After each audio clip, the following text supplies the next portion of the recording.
Hello, everyone, and welcome back to Al Pacino's Prison Scene, the podcast where we look at movies that objectively have no deeper meaning and we think about it. As always, I'm your host, Thomas Butler, and with me is my co host, Jake Ferrier. A little bit of shake and bake. Shake and bake, baby. We are, of course, we're following up last week's episode, Step Brothers, with the movie that actually released before it, starring the same people, Talladega Nights, The Ballad of Ricky Bobby, which, despite what I said last week about Step Brothers, this, I think, to me, is the funniest movie ever made.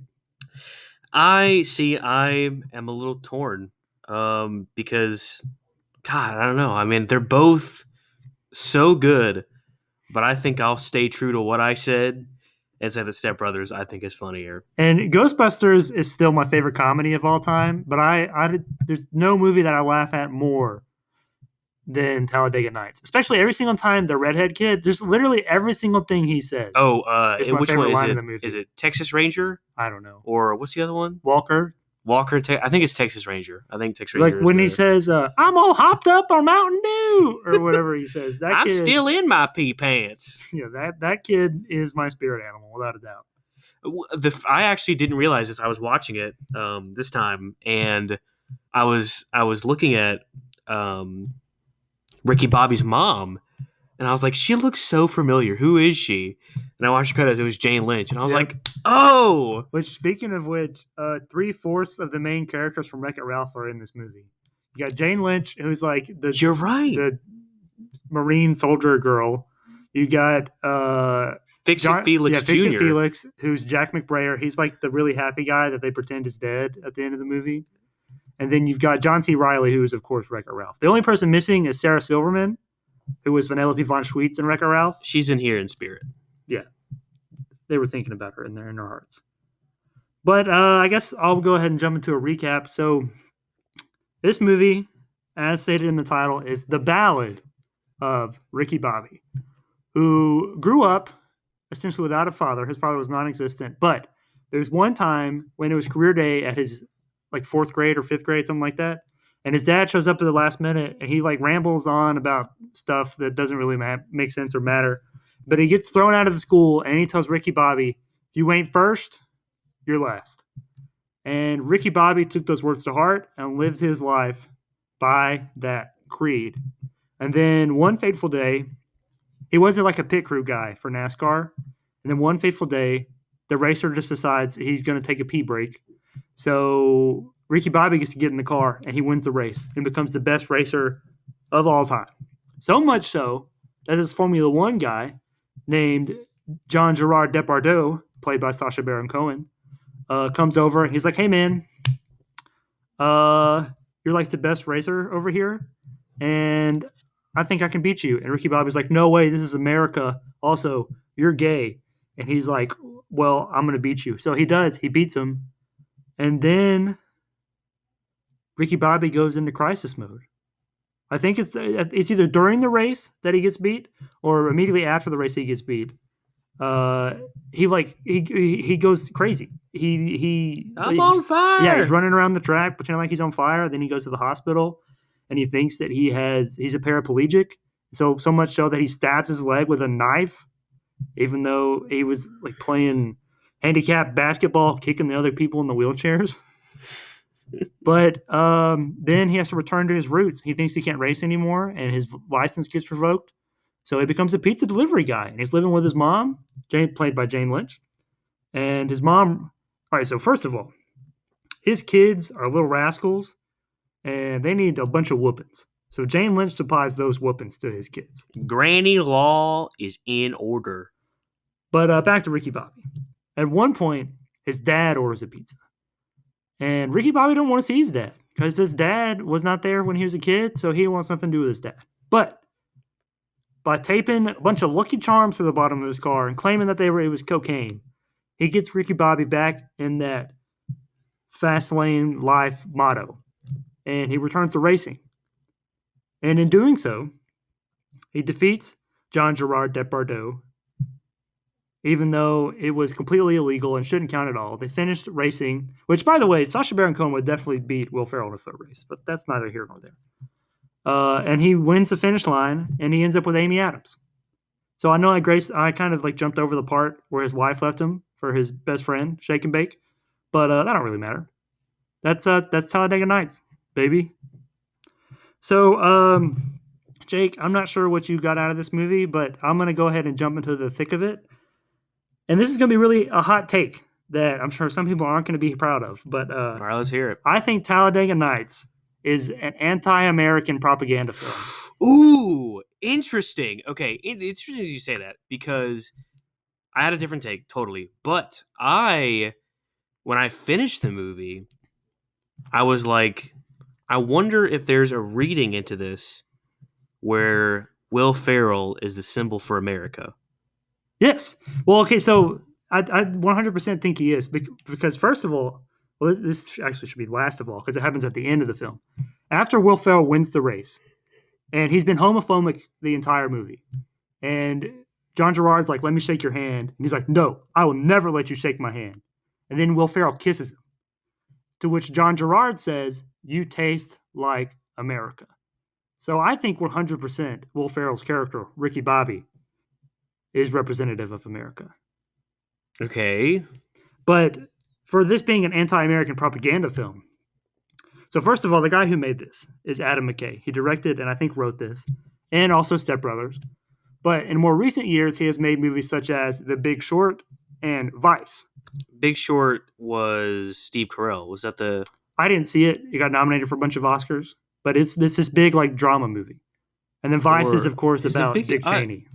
Isn't The Big Short the one with Steve Carell? Steve Carell's in it. He's also in Vice. It's about a bank, isn't it? Like robbing a bank or something? I haven't seen it. Okay, all right. But Adam McKay made those two movies, which are very political driven movies about things that actually happen. So I think Dick Cheney is in Vice, so I think that Adam McKay definitely had these sensibilities, even if these were quote unquote dumb comedies. Is just from the very beginning, right? The first quote is supposedly by Eleanor Roosevelt, which we talked about this quote briefly in our Step Brothers episode. But the quote says, "America is all about speed, hot, nasty, badass speed." Which I didn't look up that quote. There's no way Eleanor Roosevelt said that, especially not in 1936. Why not? That's not the way a lady talks. Was Eleanor Roosevelt a lady? Yes. Her name is Eleanor. I mean, I guess you got me there. But I think this all comes to a head for the most part in the bar scene. I don't remember where exactly on Ricky Bobby's career timeline this is, but this is the first scene where we meet John Gerard Depardieu. Yes, it is. It is after the ad montage, and it's just after all that, and he's in the bar having fun. Right. So I wrote down that in the bar scene, I wrote down that Americans can be a bunch of arrogant assholes claiming to have created things such as Chinese food, pizza, the chimichanga or churro, whatever he says, to which every single thing he lists, Gerard Depardieu is like, you didn't make those. Like, Italy made pizza. The Chinese made Chinese food. What has America offered us? In France, we created the blowjob. What did you guys do? Man, those things are pretty good, especially that last one. And then shortly after that argument, Gerard Depardieu puts Ricky Bobby in like a headlock thing and puts his hand behind. Well, he puts him in like a thing where he can break his arm. Right. And he's like, I'm going to break your arm if you don't say that you love crepes. Just say, I love crepes. Which, just say it, man. He's going to break your arm. But because of his arrogant pride, American pride, he won't say it. Well, keep in mind, too, that like everyone else is like, well, even John C. Reilly's character, Cal, he's like, hey, man, those really little thin pancakes. And Will Ferrell's like, man, really? I love them things. So everybody is agreeing that crepes are amazing. Is that they all love crepes. And then Jean Girard's like, you can just say I love really thin pancakes. And everybody, including Ricky Bobby, is like, yeah, that's a fair compromise. And then they're like, I think you should say it. And then Cal gets up and he's like, are you going to say it? Ricky Bobby's like, hell no! And then everybody's like, woo! So even though they're like, man, I love crepes, they're still not going to say it. And it's just that American arrogance, which even as soon as John Gerard breaks Ricky Bobby's arm, he says, "Your injury is one of ignorance and pride," which I think can perfectly sum up, especially like in the South, which is where Jake and I are from, and where this movie is set, because Talladega is in Alabama. Yeah. People are very prideful about their past and like where they came from. Damn and, right, like, brother. I'm not gonna do what you want me to do because I don't want to do it. Yeah. In that attitude. So I think that personality trait is very evident in Ricky Bobby. Well, let's think about one of America's sweethearts, the South sweethearts, a man named Tom Petty, a famous song that unfortunately didn't make it into this film. It's in Barnyard. It is in Barnyard. No, I won't back down. And that is the American dream right there, baby. So I totally see where you're coming from in the sense of anti-American propaganda in this film. But I don't know if I agree with you, Thomas. Because you know what I think this movie's about? Self-discovery? That's absolutely right. But I think it is less about self-discovery and more about self-acceptance. So by that, of course, the theme to anyone who has seen this movie would seem to be the first quote anyone thinks of. I can guarantee. Well, maybe shake and bake would be first. But either first or second would be, if you ain't first, you're last. So I was going into this movie thinking that would be the takeaway. Yeah. But by the end, it's clear that that's not the takeaway. So I think what you're saying about whatever you said, I don't remember exactly what you just said. Self-acceptance? Yeah, self-acceptance. Is for Ricky Bobby, that means stepping out of the shadow of his non-existent father. Because his dad was the one who said that to him. But then in the middle of the road, after his dad just got kicked out of Applebee. Well, slow down, Thomas. This is my meaning that I found, okay? All right, don't jump the gun, all right? Okay. So finish what you were talking about, and then I'll get into my stuff. His dad was in the middle of the road. No, not that. I'm talking about anti-propaganda. It'll come up later. Okay. All right, let's backtrack. You jumped in there real far. Let's go back before the movie even started, okay? And let's talk about what a ballad is. So I looked up a ballad. Basically, it's just like a tale in the form of song. And now this movie isn't a song, but, Thomas. I didn't hear it. I hope not. This is a ballad. I looked up some of the characteristics for what a ballad is, and one of the main things that makes a ballad is the repetition of a key word or phrase. There's two of these in here: shake and bake, and if you ain't first, you're last. And now we really know it's a ballad. So that makes sense. So the opening scene, his dad's driving, and there's a song that plays, Thomas. King of the Road. That's right. How's it go? I don't know. Trailer for sale, room to rent, which I know we just listened to that the other day, but that's a bop. That's all I had to say about that. You don't think the title King of the Road has any significance in this movie about NASCAR? Oh, I didn't know that was the name of the song. Well, I looked it up, but yeah. Yeah, it does. But I didn't write that down, so we're not going to talk about it. So his dad drives a 1969 Chevrolet Chevelle Malibu, which was a very, very underrated car in the 1960s, specifically 1969, because the Mustang had just come out. And I guarantee you that most people would recognize the name Mustang, especially from 69. That classic cherry red at the World Fair, baby.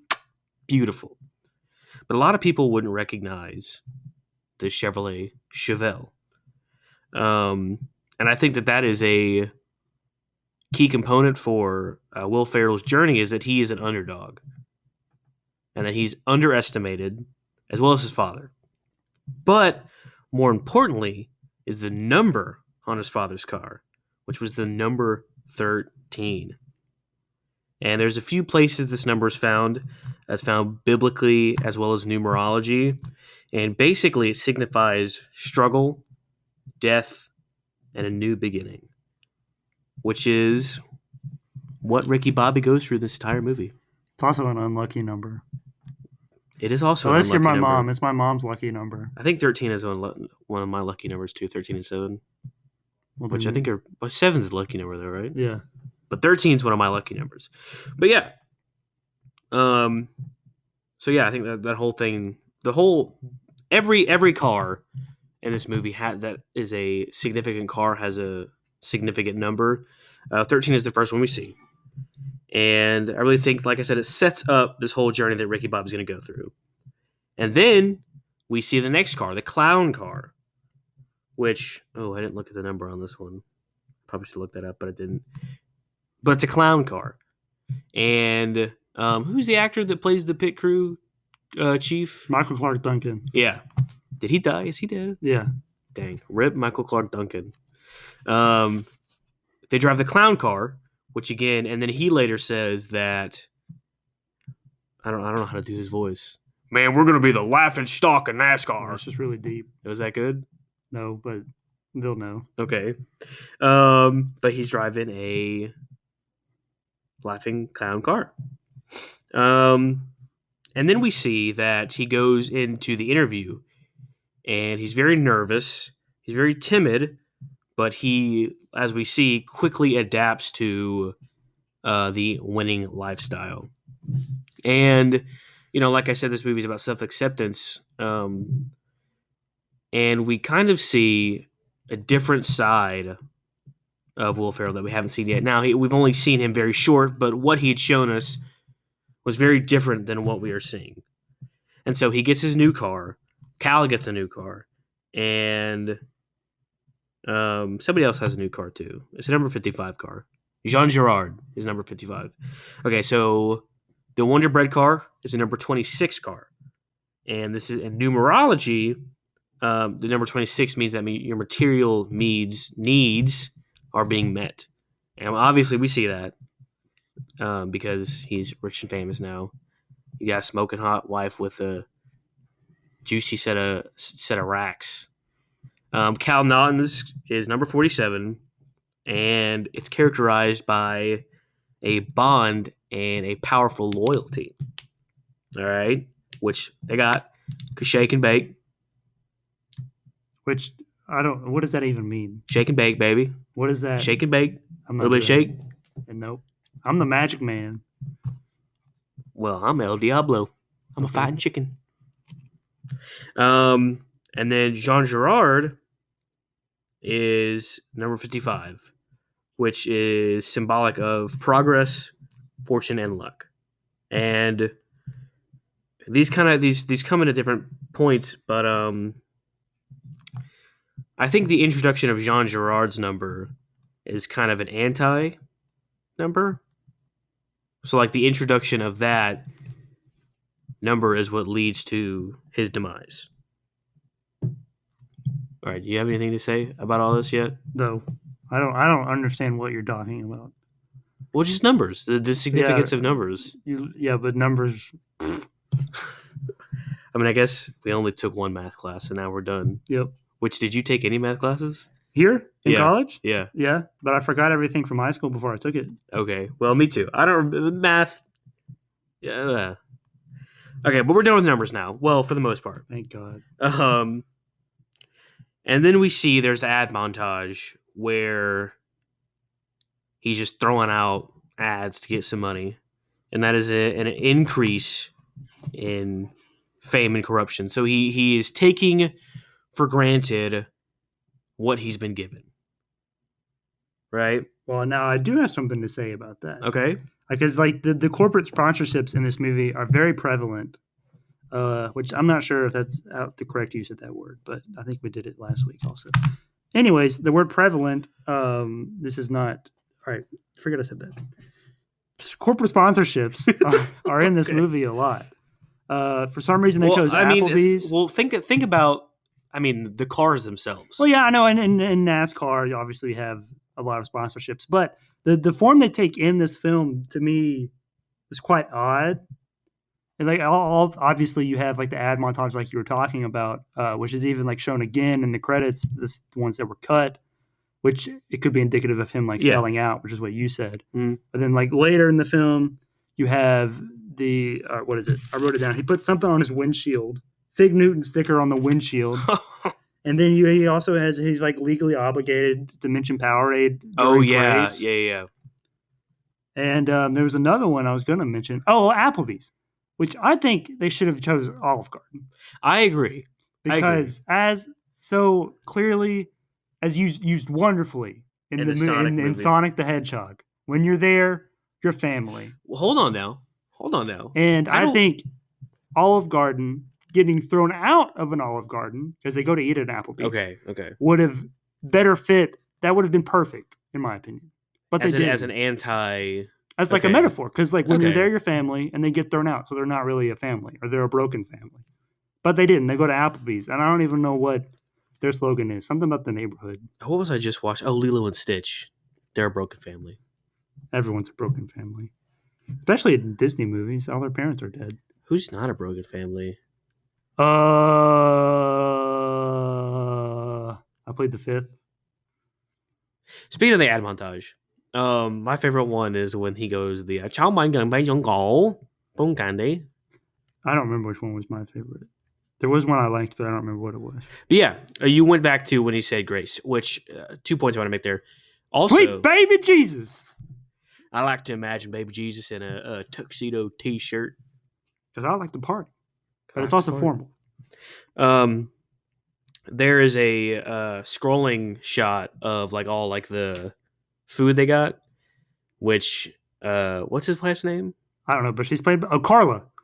She's like, get your asses out here. I worked for 3 damn hours to work all this food for y'all. And it's like Pizza Hut, McDonald's, Taco Bell. Yeah, so again, there's that inclusion of corporate sponsor. Whoa. And then the kid says, I'm all hopped up on Mountain Dew. Maybe this is a meta thing here. Oh, there we go again with Americans. They're like, well, that's what I'm saying. Americans are like so obsessed with like fast food and like getting fat. Not that Americans like getting fat, but well, they're okay with y'all know what I mean. Yeah, okay. But I think it goes even deeper than that. This episode's gonna get a lot of flack. Maybe this is meta. Maybe it's talking about because it is a corporate sponsorship within the movie and the life of Ricky Bobby. But I bet they also got the sponsorship for the budget of the film. Well, look, there's several corporate sponsorships throughout this movie, some of which I don't think any of are actually like made fun of. Except maybe like the Fig Newtons one because it's on the windshield of his car. But they're not like none of them are taking a shot at the company, you know? Yeah. So likely they did get paid for the inclusion of all these things. So it's a meta corporate sponsorship. Yeah.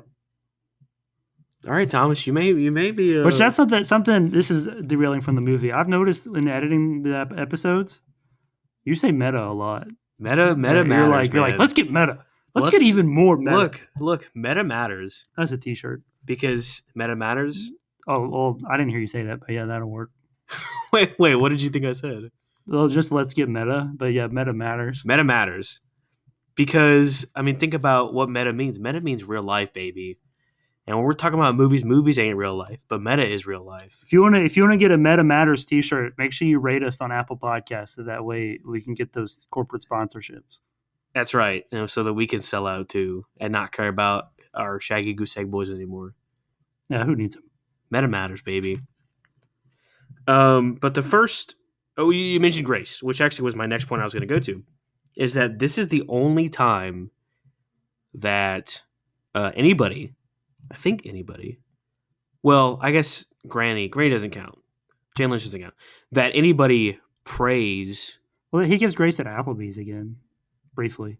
Yeah, but I mean, what do they say? They don't. I don't know. I just remember he says "Sweet baby Jesus."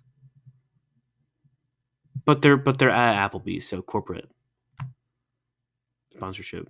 Yep. And he prays because he's got this good fortune, and he only prays when he has good fortune. He doesn't pray when something's going bad. Which in the Bible, correct me if I'm wrong, but in the Bible it says that you should turn to God and Jesus more, like in your times of need, and give praise in your time of need than when you have good fate or good fortune. So there's more corruption along the way, and and in that, who says? I think Carla says, Ricky. Oh wait, no, is it the dad? The dad's like, he was a man. Talking about Jesus. Oh yeah, Carla's dad. Yeah, and then after, and I think this is when Texas Ranger and Walker start yelling at him. Yeah, and he's like, I threw your war medals off the bridge or whatever. I'm gonna jump on you like a spider monkey. Yeah. And then Ricky's like, he's proud of those boys. He's like, yeah, well, he's proud of the boys, but winners get their way. Yeah. I win the races. I get the money. I wrote that down. Well, and that could be included in that American propaganda. Is that when you got American money, you're a bad person? Corporate greed. Is that what you were thinking? I mean, I didn't write that down, but that'll work. What were you thinking? Well, like what you're saying is, and again, this is going to make some people upset, but capitalism is not as great as everyone would like to think, because it puts the big corporate companies before it does, like Fig Newtons, the workers. So like that, and America is, I think, probably the most significant capitalist country in the world, at least in this moment in time. So this movie kind of taking a look at that, and how you're saying like winners win, and they're good or whatever he said. But he's the one that falls from grace later in the film. True. So when winning is everything, once you lose, you have nothing. Very true. And like think about, if Jeff Bezos lost all of his money today, I guarantee you he would not be able to start up like another Amazon or something like that. Well, he already has Amazon, so he can just make some money. But if he did, he's got a couple $100. If Amazon stopped, well, he's also bald, so he already lost. Yeah. I mean, if you're Jeff Bezos, well, if you have that much money and you're bald, was it even worth it? Jeff Bezos, if you're listening, we're just kidding. Please give us some money. I can give you some. Yeah, give us money and we'll give you our hair. Yeah, there we go. That's a good trade. That's a fair trade. What were we talking about? Grace. Winners get what they want. Well, the winners, especially monopolies, control the prices. They get to tell you how much. Well, Monopoly was made to showcase how bad capitalism is. And there is a race car in it. Oh, I thought you said race card, and I was like, well, we don't need to play that. No. There's a race car in it. Yeah, I got you. There's a race car. Well, my family actually owns a NASCAR Monopoly. There you go. There's more race cars. Look at that. All right, back to. Speaking of my family, though, at one point when I was little, someone told me my dad was in this movie, and he's not in this movie. How do you know? He's not. Did they say where? They said he was an extra. Well, I guess he could be. But also, the guy that plays young Ricky Bobby is the brother of someone who I went to high school with. That's not your dad, though. Could be. I guess. You don't know. What, 2006, 8? 2000. I guess so. Anyway, and then that same trend of winners get what they want. Mr. Dennett, there's a big crash. Oh, there's a big crash, and after this race is when Jean Girard shows up. So there's this big race. I think there's a crash or something. No, he shows up before the crash. Because when he went, would you let me talk? Because let me talk. That's not what I'm talking about. There's something, but Ricky Bobby loses like points in like NASCAR. I'm not sure exactly how No, that it's because works. he flicks someone off. He loses points. Oh, is that what happened? Yeah, because he said that obscene gesture was going to cost you some points, and then he says something about his wife. He calls her like Jim Bean or something like that. Okay. Well, that and Mr. Dennett, who signed him on, is now dead, and his son runs the company or runs the, I guess, race team. But Mr. Dennett is like, yeah, he says you lose points because of that, and then Ricky Bobby's like, where's it at?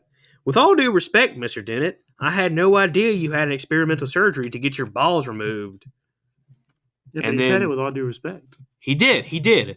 But then Mr. Dennett's like, you can't say that to me. And then Ricky Bobby's like, he's like, I'm a winner. Winner get to say what they want. Again reinforcing that corruption. And then we get to the bar. And I kind of do have something to say about American propaganda here, which I'll get to. And I think you already touched on it a little bit. But there's a random like cut shot or insert. I don't know what you want to call it. There's a random shot with Glenn and the other guy. Talking about his grandmother. Yeah, which he's like, Nana's turning 88. What should I get her for her birthday? And the guy's like, get her a coffin. Yep. Which, if you remember, Shaggy Goose Egg Bois, I talked about the number 13 on his dad's car, which was a number of death. So here we see death again, right at the end of Act 1. Right when, what's it called? The inciting incident? Yeah. That whatever that's called happens. So we see plot point 1. Inciting incident is like the beginning of the movie. Oh. Plot point 1 takes you into Act 2. Okay, plot point 1 that goes into Act 2. We're film students, by the way. This Not happens, to brag or anything. This happens right before that Jean Girard shows up. So he says that Jean Girard shows up. Did you make that connection? No, you didn't, Thomas. No. But I also watched, the version I watched was the unrated version. So there might have been some things I saw that you didn't see. Because like also in that scene, for me, it went back to them later. It did. Okay, no, and dude was like, you should get her a gigolo. Yes, okay. Really I saw that. But it doesn't have to do with death. No, I just thought that was funny. And then let's go back to what did the French give us? But he mentions, and you didn't say this. He says, democracy. Yeah, all I remembered was the blowjob. He also says existentialism. Which later in the movie, he's reading a book called L'Étranger, which is The Stranger by Albert Camus, who's a philosopher. And that book has, because I looked it up, that book has apparently a lot of existentialism qualities. Well, I think this is an existentialist film. Why? We'll get to that. But you made a point of it. Basically, it all boils down to what Reese Bobby said as they were leaving Applebee's, when he's like, you always told me if you ain't first, you're last. And Reese Bobby's like, what the hell does that mean? And so Ricky Bobby's been living his entire life following this rule. And his dad was like, I was probably high. Didn't even remember saying that. It's like Megamind talking to that bird on his desk. Alone again, naturally. Mm-hmm. And so, yeah. So I think that this is definitely an existentialist film because of that. Because Ricky Bobby's been living his life this way. And in the end, it doesn't make sense. Which, it's kind of anti-biblical. I guess that's how you would say it. Because in the Bible, it talks about the first shall be last and the last shall be first into the kingdom of heaven. Okay. So there might be something there just about how like a fall from grace, which grace is a biblical word. And then I don't know. Well, I do think that like the Bible, quote unquote, and religion, there are a few different things in this movie that point towards themes relating to that. Obviously, this is set in the South, probably Alabama, because it's Talladega Nights. And the South, at least this portion of the South, the United States, is regarded as the Bible Belt. Bible Belt. Meaning that there's a lot of supposedly devout Christians that live here. And we talked earlier about the things with grace. There's a few other times when religion or God gets brought up. One is when well, actually I'll talk about this one first. You have close to the end of the movie when Ricky Bobby goes to John Gerard to say, "Hey man, I'm gonna kick your butt tomorrow." John Gerard is like, I came here because I wanted you to beat me." He said, "God needs the devil. The Beatles needed the Rolling Stones. Even Diane Sawyer needed Katie Couric. Will you be my Katie Couric?" And obviously he's talking about you be my Katie? obviously he's talking about the duality of man. The two different sides Yeah. of man. There has to be that balance. Good versus evil, the light side of the force versus the dark side of the force. Well, that's Star Wars, but that's a biblical thing. But then you also have, which I think this actually has more to say than what I just said. You have, at one point, and this may have been right after Ricky Bobby delivered the pizza to his dad. I'm not entirely sure. At one point, Ricky Bobby comes back from a pizza delivery into his house, and he asks his mom where his kids are, and she's like, "Oh, I just dropped them off at Sunday school." And then, like literally a second later, anarchy! They come running past the door screaming anarchy, and he's like, "Oh, there they are." So that the kids were supposed to be at Sunday school. Yeah. And they come running past screaming anarchy, which is very clearly not something that they would want to be preaching in Sunday school. But then one of the kids is like, "I don't even know what that means, but I love it." Texas Ranger is the one that says that. Obviously, yeah, my favorite little kid. Obviously, they learned that word in Sunday school. True enough. And they might have been talking about they might have been talking about Thomas. Okay, they might have been talking about Revelations, because in Revelations there's a lot of talk about the end. And I've been reading recently in my New Testament class about echelon or eschatology. I think that's how you say it, which basically is the study of like the second coming. And we can take a look at that. That has to do with anarchy, basically. Or we can go and look at Noah, which the flood was meant to... Okay, Thomas. Okay. No. Let's talk about Noah and the flood. The flood was meant to wipe away the wicked. And people who are anarchists could be considered wicked. And then they yell anarchy. They run by. And they spray the dude with the water. They grab a hose and they spray the guy in the face with water. Yeah. So maybe that is... So are you saying that he's the wicked? Their neighbor? No. I'm just saying that it's like a reference, like an allusion maybe. Because I think the kids are wicked. And they're in control of the water. So what does that say about America? But then we see Jane Lynch, who snatches the water away. And slaps him. And then she slaps him, and Granny Law is in order. So maybe Jane Lynch is God. I could see that. And Ricky Bobby is... Don't say it. Jesus. Sweet baby Jesus. Sweet. Little 2-ounce, little baby Jesus. I'll cozy up in your manger. So think on that. Just ponder it. Just chew on it a little bit. So Jake, I asked you this earlier. And it's something that's said throughout the film. Oh, hold on. Because I want to mention one more thing about the balance thing you said about Katie Couric. Yeah. Is that in that same scene, while Ricky Bobby has his arm pinned by Jean Girard, I think it's right then, Will Ferrell's like, "Man, it goes together like peanut butter," and then what does Cal say? In the bar. He said ladies. Yeah, in the bar. That's the same scene. No, the Katie Couric scene's at the end. Well, sure. My point still stands.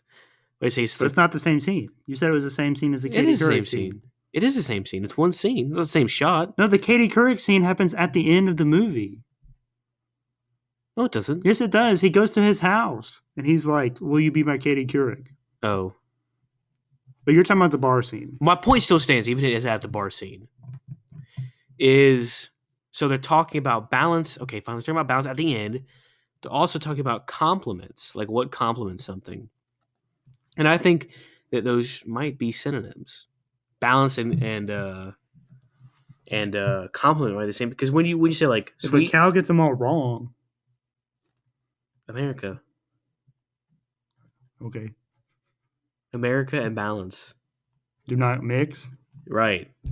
But peanut butter and jelly mixes, But he says peanut butter and ladies. which also mix. According to that other guy. I don't know his character's name. In America, it does. But Yep. in real life, they don't. America's not real life. But God. Wake up, sheeple! America's not real life. But you know what is real life? That's why it's called an American dream. That's right. American dream, not American reality. Who was it? Katie Couric and who else? Diane Sawyer. Diane Sawyer I don't know and who Katie either of those people Couric. are. They're real. Are they? All right, continue what you're gonna say. I just want to bring that up. That the compliment and balance thing is like kind of the same. Well, I asked you this briefly earlier because they say it constantly throughout the film. What the hell does shake and bake even mean? Shake and bake. What do you shake before you bake it? Because like at one point, what's Chauncey Riley's character? Cal Naughton. Cal Naughton Jr. is like, you gotta shake it before you bake it. The only thing I can think of is like a yoo-hoo. You shake before you drink. But I'm not baking a yoo-hoo. You may not be. And then like even like this might go back to the whole like American thing. Because at one point they say it and John Gerard is like, what does that even mean? What does that even mean? And he's like, is that a catchphrase? And they're just like, shake and bake, baby. Oh, and then he's like, and this is when they're walking away. When they're doing their practicing their track records, and then he goes, I'm gonna say it again. Say it one more time, and then he yells it again. Yep. But so what do you think shake and bake means? Is it as simple as Americans are stupid and it just rhymes so it sounds cool? Tell me it doesn't sound cool. The Magic Man sounds cooler. Tell me shake and bake doesn't sound cool. But what does it mean? No. They just say no. it. Stop. Tell me. How'd that even start? Stop. Thomas, listen to me and answer my question. No, not really. Tell me that shake and bake isn't cool. It's not. You're wrong. And you're not an American. No. You're from Canada. Yep, I wish. They have free healthcare. And they have cool money. And the Canadian bacon is ham. They also have icebergs. Which John Gerard is French, and the French Canadians are people. They do exist, but also regular French people. So, I don't know why you... I want to know what shake and bake means. Shake and bake. Okay, hold on. Shake and not stirred. That's James Bond. He's British. And what are... He doesn't get baked. What are Americans? Not real. Fake Brits. Like, actually. So shake and bake is a ripoff of shake and not stirred. Shake. Just what is it? So what, like, all right. So when you're shook, you're like shake it before you bake it. When you're shook, does that mean you don't like something? Okay. Here you go. That baked means you're high. I'll fix it for you. Okay, so shaken. When I'm like I'm shook, means you're like angry or something. You're like worked up, and then when you bake something, it gets real hot. So when you shake it, you get real hot, and then you do something about it, and that's what they do. Jean Girard shakes them up real good, and then they get real hot and heavy, and then they go race. They drive fast. So that's what it means. Shake and bake, baby. But is that all you want to talk about, shake and bake? Yeah, I just want to know what it means. Okay. Let me go back on my journey, all right? So they're at the bar. The hero's journey? The hero's journey. So they're at the bar, and Ricky Bobby gets his arm broken, which is symbolically our first defeat. Our plot point 1. Yes. And then we go into our Act 2, and Jean Girard says to him, "Soon you will know what it is like to be defeated by someone who is truly better than you." Which is what he wants. But Ricky Bobby is arrogant. He's an arrogant son of a bitch. So then he goes out and drives his car recklessly, and that's the whole shake and bake thing we were talking about just now. It's that scene. And if we notice, he's all shaked and baked, and he's driving his car recklessly. And there's a duality in that shot where Ricky Bobby's car is real loud and frantic and reckless, whereas Jean Girard's car is very quiet, calm, and controlled. The music also, like the score of the movie, also changes when it goes from car to car. Yes. Is this when he's drinking tea, or is that the final It's race? a macchiato. But yeah, it's not tea. Because he says, "You made me spill my macchiato." Oh, that's right. Or whatever his accent is. He's married to Eva Fisher, by the way. I don't know if you know who that is. I don't. She's the girl in Hot Rod. The punchy girl?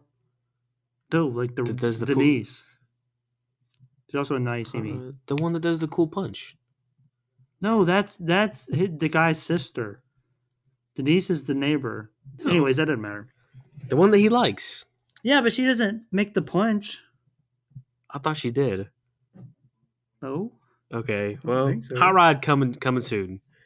Or not. Well, eventually.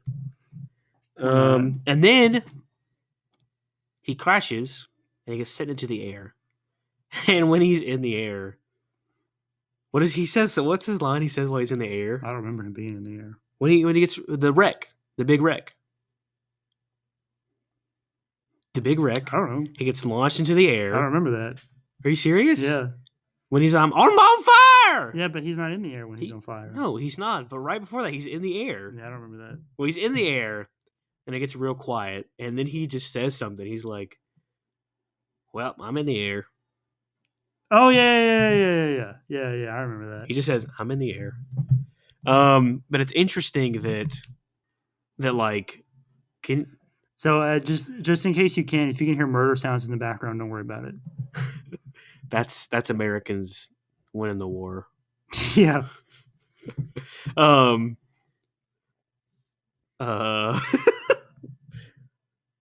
he's in the air. It's real calm. He's like, "Well, I'm in the air," but it's real calm. So it's interesting that like when he got crashed, that's real quiet, and then I'm on fire, and then all that happens with like the wheelchair and all that stuff. But then he gets back on the track, and he's driving real slow. You know what speed he's driving, Thomas? Like 12? 26. Yeah. Which, if you remember, is Cal's number. Nope, that's Ricky Bobby's number. It's 26. Told you I wasn't good with numbers. Okay, and then like all that happens, and he loses his wife and stuff, and then him and Cal Naughton Jr. are not friends anymore. Okay, but they're at.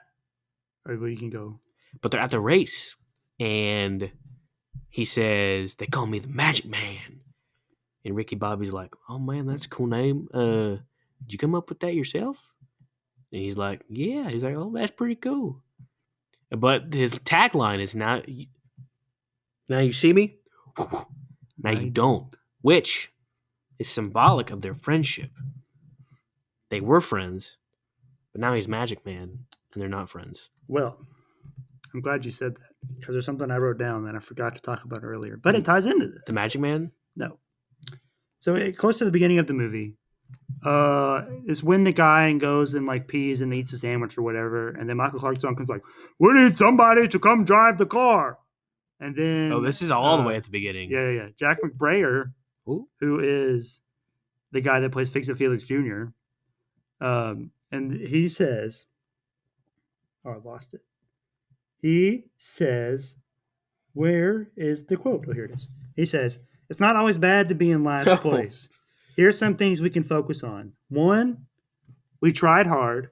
And 2, we are still dear friends." So even though they're in last, it's okay because they're still dear friends. And what happens later in the movie? Cal and Ricky Bobby are not dear friends because Ricky Bobby put coming in first in front of their friendship. What? How do you not understand that? Say that again. So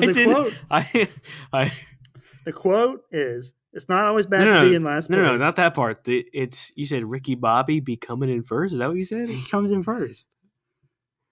Throughout the movie, he comes in first. Yeah, in the races. But when they're not friends is when he doesn't come in first. No, you're not understanding what I'm saying. I'm not. Let me start over. Okay. So the quote is, "It's not always bad to be in last place because we are still dear friends." Right. And throughout the movie, Ricky Bobby puts Cal second. He never lets Cal come in first place. And because of that, Oh, okay. they lose their friendship. Okay, you saying he be coming in first? I don't think I said that. I'm pretty sure you said Which, that. I mean, the listeners will let us know if he said that. I'll give you $1 if I'm right. I hope everyone answers you. You have to give them all $1. Only if they're right. Only if they say that you did say that. I'll give them $1. But yeah, so don't put coming in first. Put your friends first. Well, that's what we're talking about still. We're getting there. Hold on. But No, you're right. I said it. We're already there. Well, you're thinking, so I'm gonna keep going. And okay. Well, after all this, he's now a bus pizza driver? delivery boy. He's on the but bus. We already talked about that. Well, I'm not done yet. He's on the bus and he says to this guy, "Is like, my license got stolen," and a few other things. This isn't important. And then he's like, "What makes you think I care?" Because Americans are rude. Yes, but also, who cares about all your wins? Who cares what? About all Ricky Bobby's wins. What do they matter? They don't mean nothing. Because if you ain't got your friends, what you got? Nothing. Okay. And then, so yeah, you mentioned their relationship, Cal and Ricky Bobby's relationship, how it's fractured. It's fractured, but also not really. Because he keeps calling him? Well, Cal keeps calling him, trying to be friendly, and something he makes the point of is like, Cal's like, "Man, it's all done now. I mean, I took your wife, your house, but we're still best friends." And Ricky's always like, "Man, what the hell? You took it all from me." But then there's a few, every time they talk on the phone, there's a few times when they're like, what's the one where he's on the toilet? I don't know. Well, Cal Naughton Jr. is getting in the hot tub. He's like, "Hey, man, how do you make these things go harder?" He's talking about the buttons, yeah. Yeah, it's like, and Ricky was like, "Man, did you press all the buttons? Don't be pressing all the buttons." And they're kind of talking. They're having a good time. And he's like, "What, man? What the hell am I talking to you for?" So, I mean, I think like you're talking about, American pride is kind of getting in the way of their friendship. He took his wife. What do you mean American pride? Yeah, but also the wife is a gold digger. Yeah. So it's probably better that she's no longer around. Yeah, but Cal still took her. No, he didn't. Carla left Ricky Bobby for Cal. So Cal didn't swoop in. Carla swooped out.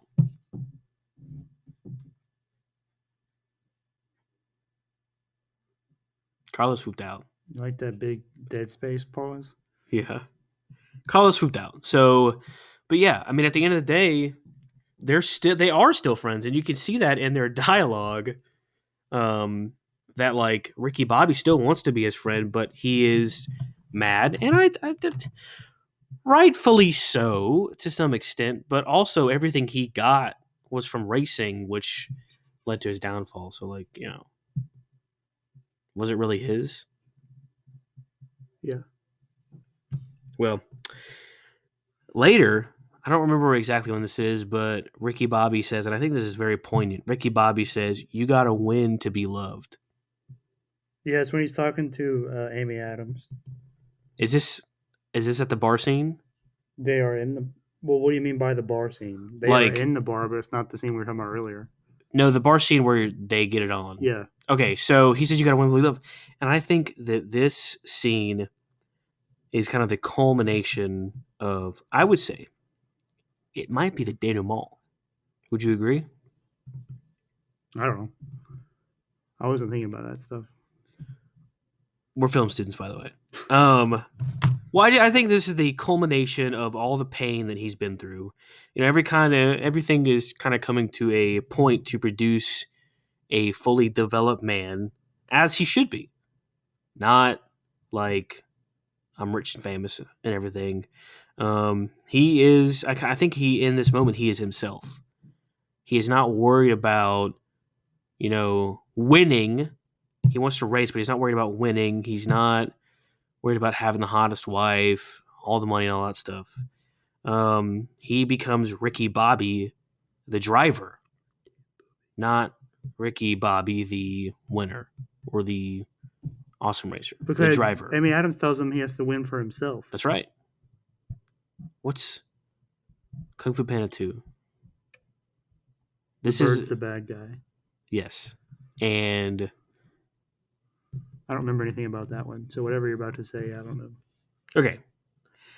And she says, like you just said, it's just you out there. Nobody else matters. You go out there, you race. Right?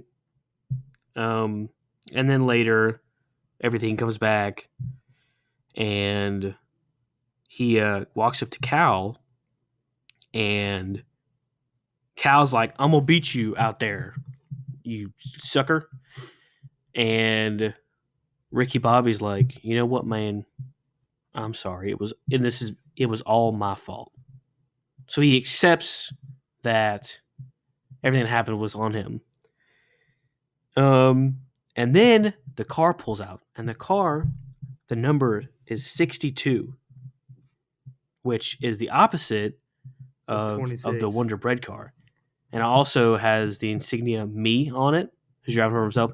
And the number 62 means that you have obtained inner balance and harmony. I think you made that up. Okay. I looked it up. On Google? Yeah. And everything on the internet is true. No. Well, I watched this movie on the internet, so does that mean this movie's not real? Yeah, because it's American. And America's not real? Yep.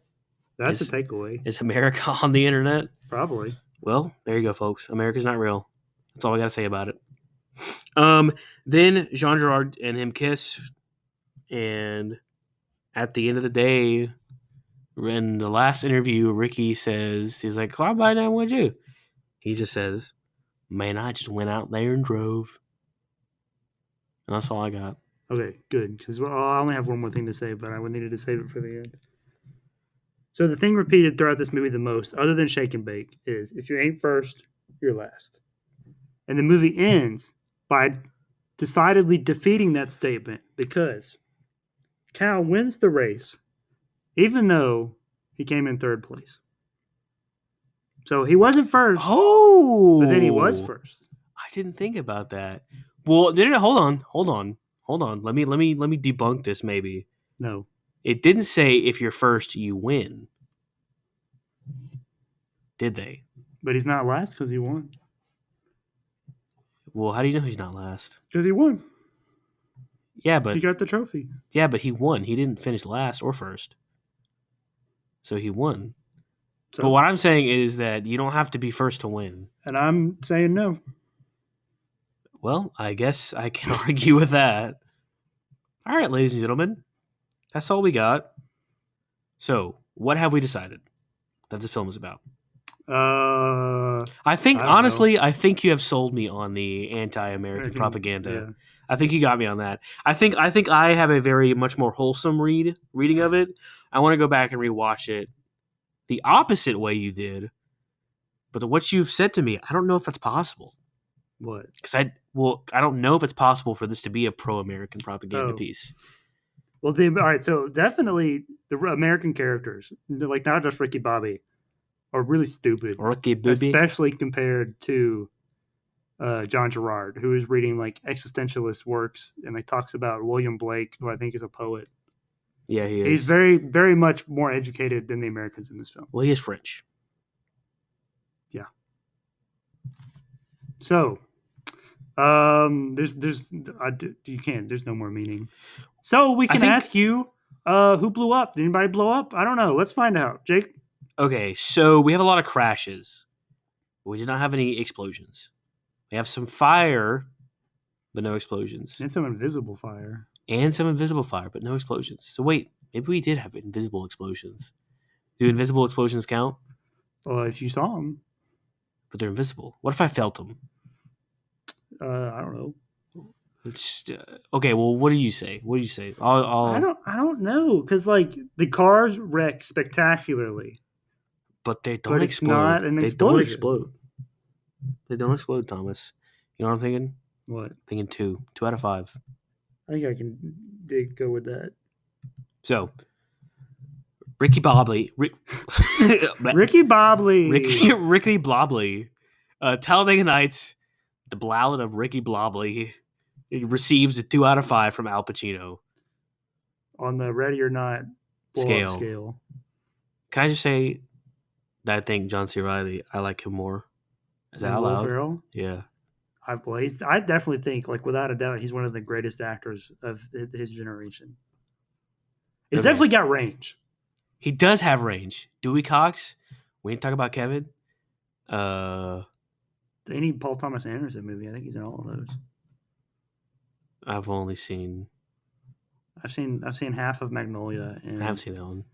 The one where Mark Wahlberg is a porno actor. We're not talking Boogie about that Nights? movie. Yeah. Oh, I started watching that. I couldn't finish it. I fell asleep. I watched it, but I don't remember why. Anyways, this was the Ballad of Ricky Bobby, Talladega Nights, directed by Adam McKay, probably written by him too, starring Will Ferrell, John C. Reilly, Jane Lynch, Amy Adams, Sacha Baron Cohen, Leslie Bibb, Sacha Baron Cohen, those two kids. And Walker and Texas Ranger. Shit, what's my favorite? What's his name? I love him so much. I don't know. He voices Harvey Birdman, Reese Bobby, whoever plays him. I love that guy. Gary? Pedro Pascal. No. Gary? He's also Oldman? the boss. No, he's also the boss in Office Space. Let's see. What's his name? Reese Bobby? We're definitely not looking it up.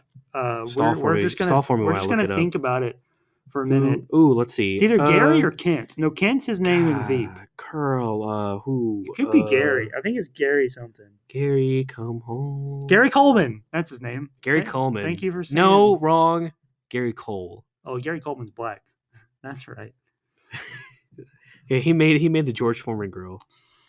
Gary Cole is my dad. Is that a good note to end on, you think? Yes. Okay, so if you disagree that John C. Reilly is better than Will Ferrell, let us know.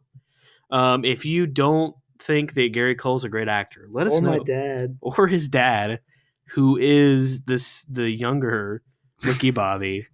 If you don't agree or agree with that, or if you got any questions, comments, you can hit us up over at Twitter. Or if you think America is real somehow. If you do, don't tell us because you're wrong. I don't feel like wasting my time. You can send us a message on Twitter at PacinoPod, or you can send us a little email at PacinoPodcast@gmail.com. Stout and sauerkraut. Stout sauerkraut. You want to know something? No. I didn't take a shower today. Me either.